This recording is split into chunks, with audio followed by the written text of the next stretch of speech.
Embarrassing. Pacers 37-point loss to the Boston Celtics in the TD Garden.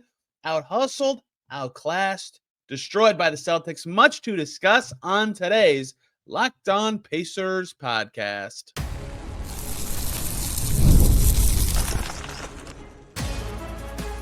You are Locked On Pacers, your daily Indiana Pacers podcast, part of the Locked On Podcast Network. Your team every day.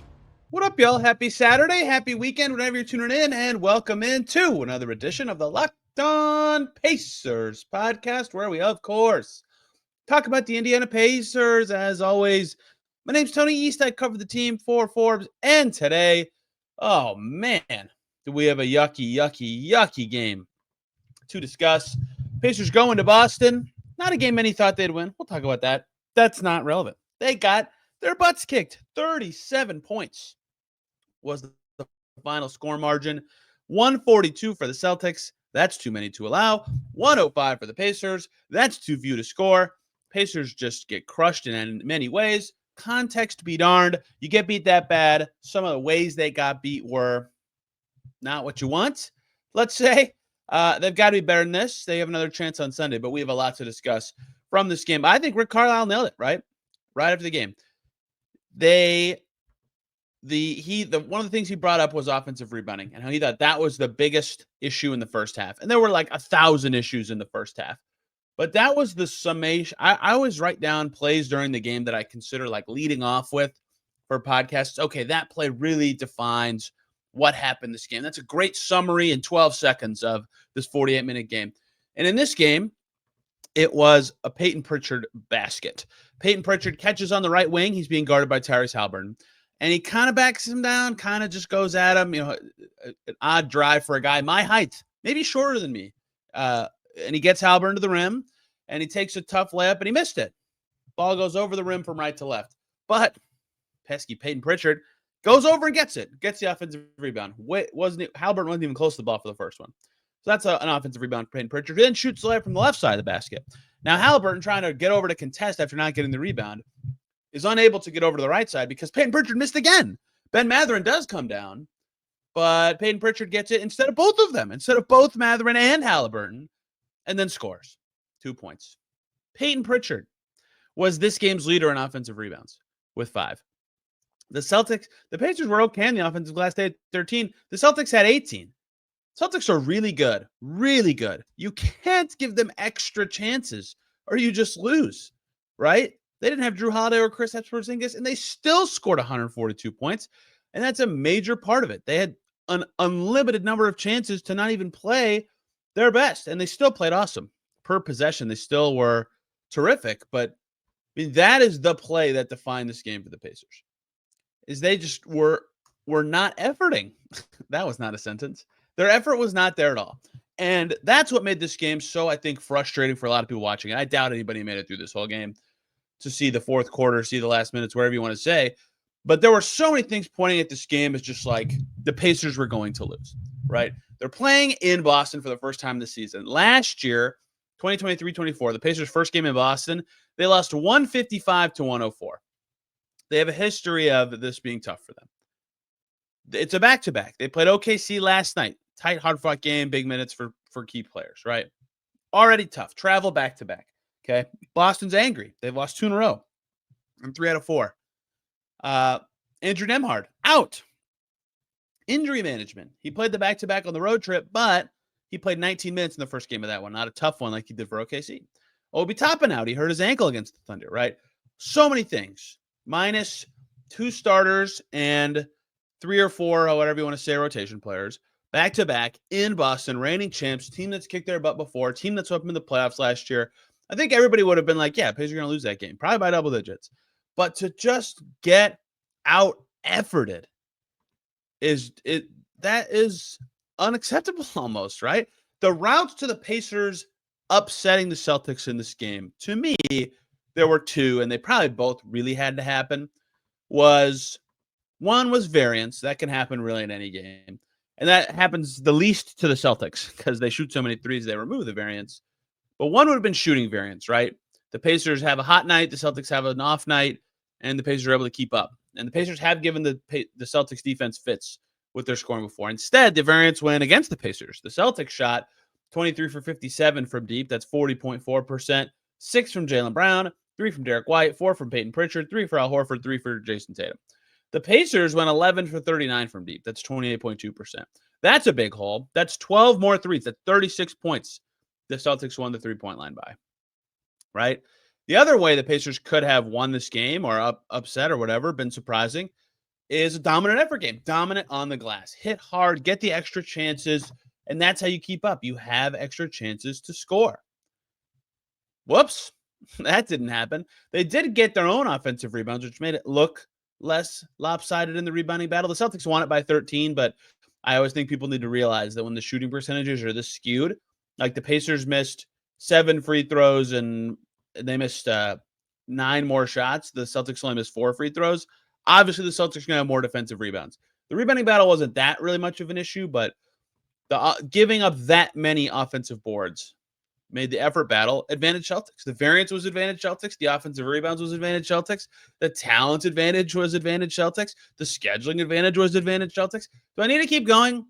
This was going to be a tough game already, and the 2 avenues the Pacers had to make it not super tough did not go their way.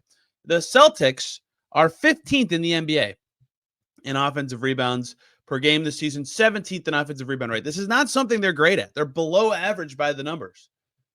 And they just crushed the 18.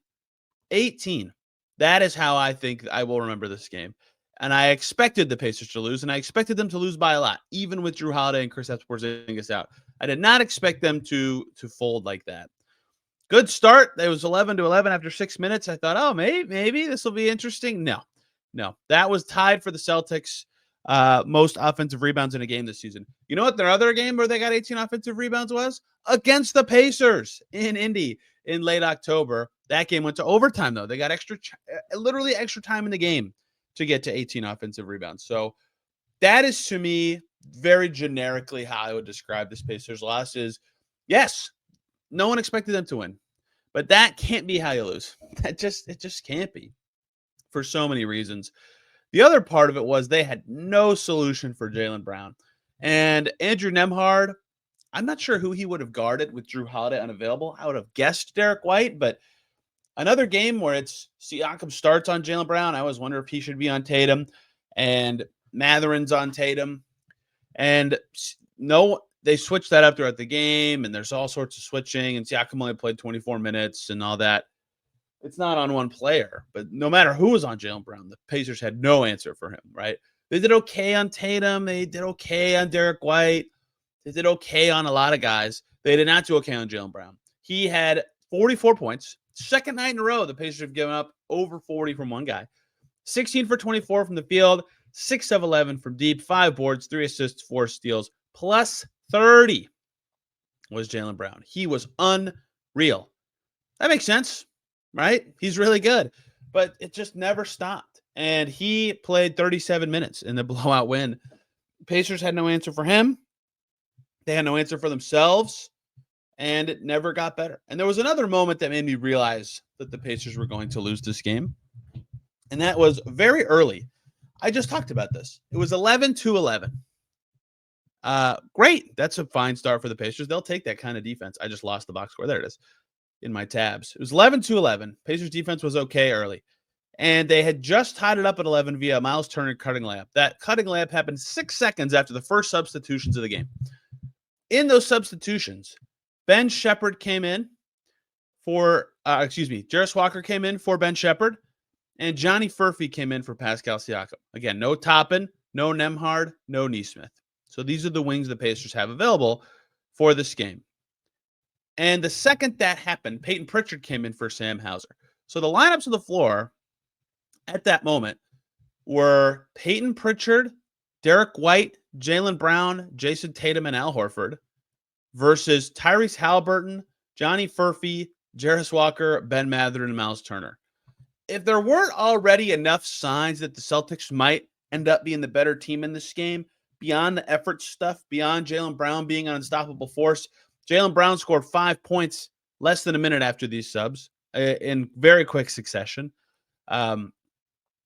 if there weren't enough signs that this was about to get messy for the Pacers, as soon as those subs came in, it should have been clear that the talent gap was enormous. The Celtics lead got to double figures with 3:46 to go in that quarter. That is less than 2.5 minutes after those subs. And I'm not saying the subs were wrong. The Pacers only have available who they have available for a game, but they never got it back to single digits. The Celtics got it up to double digits. They were up 17 by the end of the first quarter, and it never got really close again. The Pacers got it to like 14 early in the second, but it was a 20-plus point game basically the rest of the way. And everything that the Pacers needed to go right to have a chance, right? They tied it up at 11. Was their defense playing well and the effort being there, and they gave themselves chances, and Siakam hit some threes, and Turner and Haliburton was aggressive. Like, that was an actual good thing that happened in this game. And the bench was okay, and that was what it required. And they had none of it in this game. 37-point loss for the Pacers in this one. Again, the same Celtics team just totally blasted them early last season. I believe Tyrese Haliburton did not play in that game, but to see it go like this was not something I expected, even though I did not predict the Pacers to win. Just one of those nights, I guess you could say, but I mean, for a team coming off a high 5-game win streak and looking pretty good against the best team in the West, and for my opinion, one of the best 3 teams in the league in OKC, even without Nembhard and Toppin, I thought there'd be more fight. I thought that the talent gap would not show itself that large. Everything went the Celtics' way. Shout out to Peyton Pritchard, though. I mean, he deserves a ton of credit for doing those things. The Pacers needed anyone to summon that sort of energy. I thought Johnny Furphy played pretty hard. He didn't play very well. He missed every single shot he took in this game, but he played pretty hard. He blocked Peyton Pritchard. He was fighting on the glass. Thomas Bryant played pretty hard. Ben Shepherd always plays pretty hard. McConnell does too.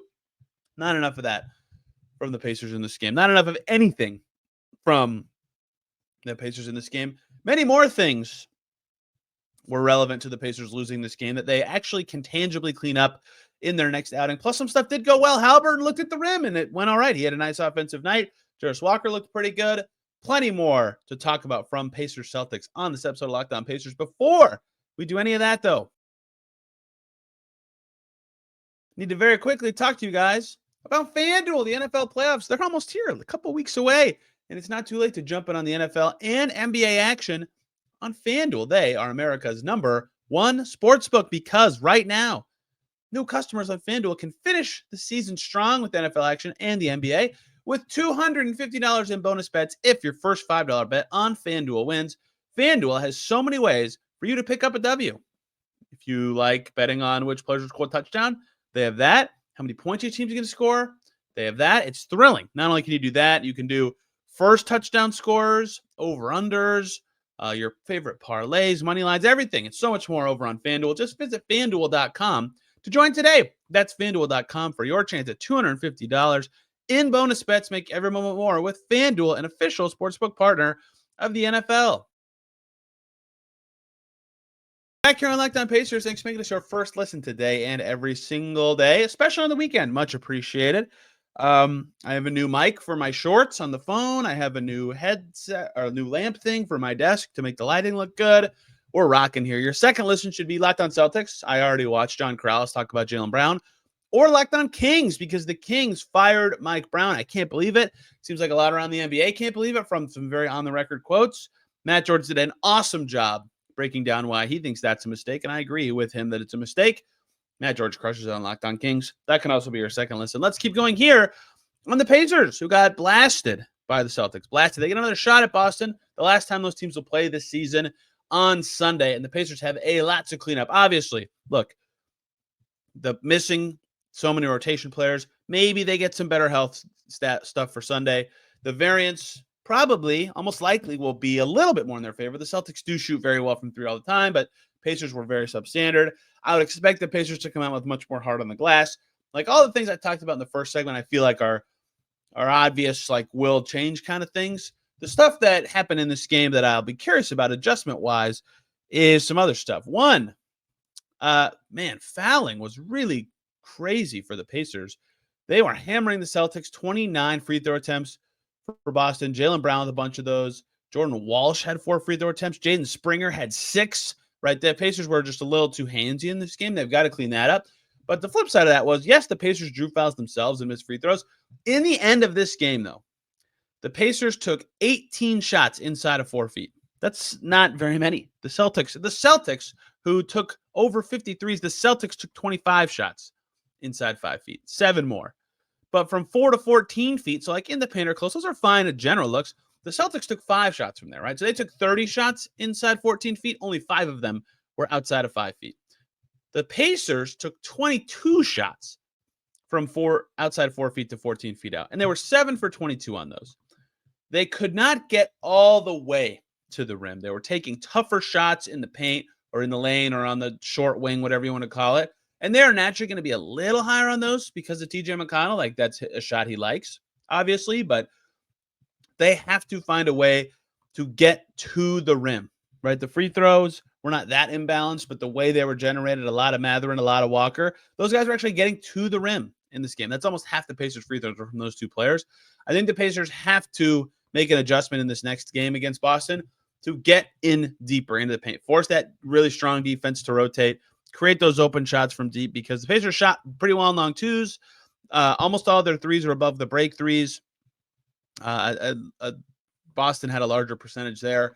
So they've got to find ways to get a better shot profile, and that starts with getting all the way to the rim. And that's not, I mean, the credit the Celtics, they have great individual defenders, but they don't have like awesome rim protection rotating around the back line. They didn't even have Porzingis in this game.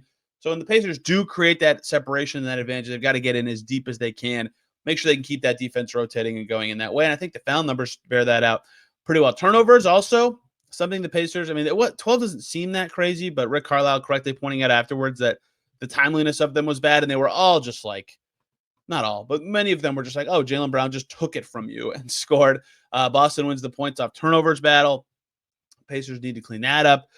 Points in the paint, Pacers need to do better on the defensive end there. Just so many things that you look back on, and it's like just minor things that add up to a big problem. But I think, to me, if you had to sum up the biggest ones, it'd be the Pacers taking care of the ball more and finding ways to get in deeper against that Boston defense. Make sure they can really force, again, rotations, force them to have to communicate. And that's when teams mess up the most often and how you get good shots. It's not like the Pacers generated terrible shots today, but they didn't make anything. They looked, not good. And again, a game that many expected them to lose, but to lose like that and to look hopeless for 42 minutes of action just can't happen. And that is exactly what happened. Credit the Celtics. They're very good, but I'd expect a different look from the Pacers in the next game. Some stuff did go well. Nothing is all bad in any game, I'd say, except for maybe when the Pacers got their stuff pushed in by the Orlando Magic last year at home. Tyrese Haliburton looked at the basket, did pretty good job scoring and hitting some jumpers. He missed his first 2 or 3 threes. They were all pretty off long. And then he settled in with 19 points on 13 shots, 9 assists, 4 rebounds, 2 turnovers. Nice night.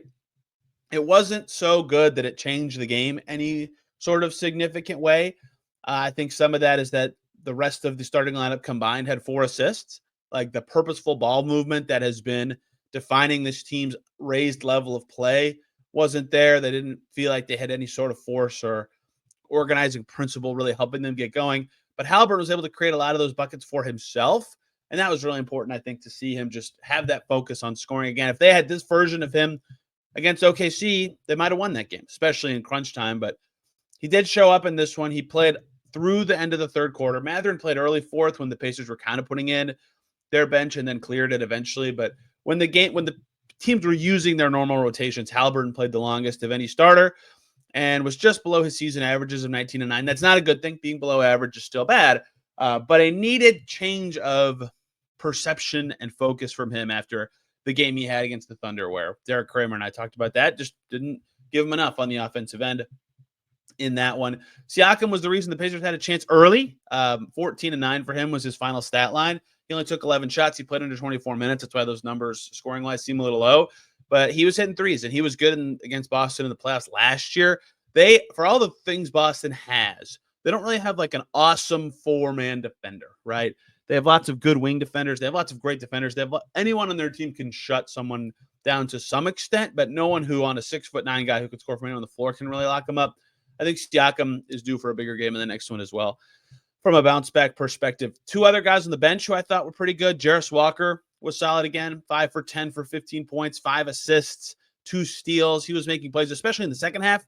That's 2 games in a row where he's been pretty important playing that 3-4 hybrid role, provided the Pacers with some sort of boost off the bench when their offense is stalled, or giving them something. Not what Obi Toppin does. Toppin plays way differently than him, but at least something from those bench forward spots that they desperately need. And Thomas Bryant, the Hoosier, with Brad Stevens in the building. Thomas Bryant's best game as a Pacer. I think he played almost 18 straight minutes in the second half. He played a ton after Turner came out. Myles Turner only 22 minutes and 50 seconds of time in this game. Ben Shepherd even less, and he started. Thomas Bryant, 18 minutes and 47 seconds, 5 for 7 from the field. He made all 3 of his 2-point shots, 6 rebounds for Bryant on 12 points. I believe those points and rebound numbers are a season high. He's just pretty mobile. He actually had some okay possessions, defending the rim, causing problems, forcing the Celtics to keep it moving, even though for them keeping it moving is like, yeah, let's throw it to this guy that we just got open for 3. But I thought Thomas Bryant played all right in this game, and he had the best plus-minus of any bench player who played real minutes. So credit to him. He looked pretty good. Jarace Walker had some all right moments, including another somewhat powerful dunk, although 0 rebounds for Jarace Walker, right? Maybe that's maybe that's also the opposite of the Peyton Pritchard side of what the stats looked like for the Pacers in this game. But Turner needs to be a little bit better, a little more forceful. Ben Shepherd's got to make shots. Ben Mathurin was solid enough in this game. He actually started to get some shots to fall. Furphy missed everything he took. McConnell was 4 for 11. I mean, they just needed lots of guys to fill in cracks more effectively on both ends of the floor, and that didn't really happen. But I think the standout individual things from a positive perspective for the Pacers would be Haliburton's response, Jarace Walker's general play, and Thomas Bryant having an eye. And James Johnson skating past the defender, gets a block, hits a jumper, 4 points. That's his season high. That's the most he's scored in the last 2 seasons with those 4 points. Look at that. In all seriousness, I always just enjoy seeing him play this late in his career. 3 assists for Quentin Jackson, who can just get by guys. He was in for the last 9 minutes of garbage time in this game. But I think if the Pacers need Nembhard. I mean, they just need Nembhard. We saw what Andrew Nembhard did to the Celtics last year in the postseason, and his connectivity is just so important for this team. And they were just too, there's a reason that they finished this game with so many of their assists coming from their bench. And Haliburton had 9. The rest of the starters, like I said, combined for 4. The Pacers bench had way more. Not way more. They had more than those assist numbers. The Pacers bench had more assists than the starters. Starters got to get the ball moving. Nembhard helps with that. If he plays on Sunday, Pacers have a better chance. If they clean up the turnovers, they'll have a better chance. If they get to the rim better, they'll have a better chance. If they try harder on the glass, they'll have a better chance. If they defend better, they'll have a better chance. And if they make more threes, they'll have a better chance. That's a lot to ask, but hey, the Celtics are that good. You got to do it. The Pacers beat them once this year. They'll hope to do it again on Sunday. Shorter one because there's not as much to talk about when you get out-efforted and outclassed that bad. Jaylen Brown was amazing. Listen to Locked On Celtics for more on that. Thanks for tuning in on the weekend. We'll be back Sunday night heading into Monday, talking about round 2 of Pacers-Celtics. Can the Pacers bounce back? I always say it's tough to beat a team twice in a row, and you play these little mini-series to reduce travel, but I think the Celtics got a pretty good shot of winning on Sunday. Tuesday, then we'll talk best of Pacers 2024 with Zach Pearson, one of my favorite shows of the year. We've done that, I think, 4 years in a row now, and then we'll get right into the Bucks and roll into 2025. Hope you guys enjoyed this weekend episode. Love getting in some extra fun on the weekends. I didn't play last weekend, so at least that is something fun that happened, despite this basketball game not being fun. I'm on Twitter at Tony Arice. This podcast is there at Locked On Pacers. I'm also on Blue Sky at Tony Arice. Some fun discussions over there during this Pacers-Celtics game. Thank you all for listening. See ya Sunday night. Till then, everybody have a wonderful day.